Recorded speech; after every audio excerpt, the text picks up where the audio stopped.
நான் நிறையா பார்த்துருக்கேன். இந்த கம்யூனிஸ்ட்டுக்காரன் ஆன்மீகத்துக்குள்ளே வந்தால் மட்டும் பெரிய லெவலில் குருவாயிடுறான். அதுக்கு என்ன காரணம் அப்படின்னு பார்த்தா, கம்யூனிஸ்ட்டு கட்சியில் வந்து ஒழுக்கங்களை கற்றுக் கொடுத்துருவான். இப்படி தான் நடக்கணும், இப்படி தான் வாழணும்னு ஒழுக்கத்தை கற்றுக் கொடுத்துட்றான். அந்த ஒழுக்கத்தில் நின்று வாழ்ந்துட்டு இவன் ஆன்மீகத்தில் வந்து கை வச்சோடனே உடனே சடனாக குருவாக மாறிடுறான். அப்போ விஷயம் எப்படி இருக்குது? அப்போ நான் சின்ன வயசில் ஒரு செய்தி ஒன்று படித்தேன்.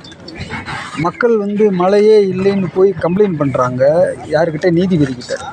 அப்படியா மழை வரட்டும்னு பேனா எடுத்து எழுதுறாரு. மழை கொட்டுன்னு கொட்டுது, விவசாயம்லாம் அழியிற ஸ்டேஜுக்கு போயிடுது.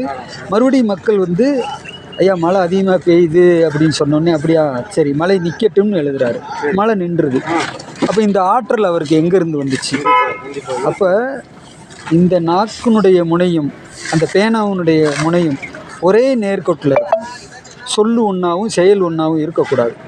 அப்படி நம்ம இயங்குனா சுழிமுனைன்னு சொல்லக்கூடியது தானாக இயங்கும்னு ஒரு ஞான மரபில் அப்படி ஒரு தகவல் உண்டு.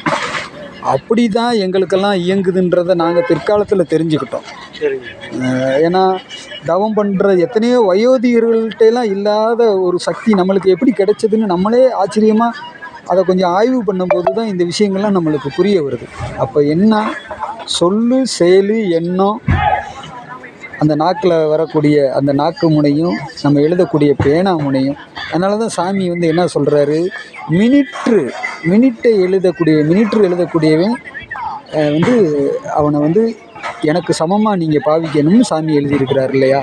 அப்போ அதனுடைய உட்காரணம் இதுதான். இதை புரிஞ்சு நம்ம அந்த கர்ண ஒழுக்கங்களை கடைபிடிச்சிட்டாலே நம்ம பெருசாக உட்காந்து மணிக்கணக்காக தவம் பண்ண வேண்டியதெல்லாம் கிடையாதுங்க.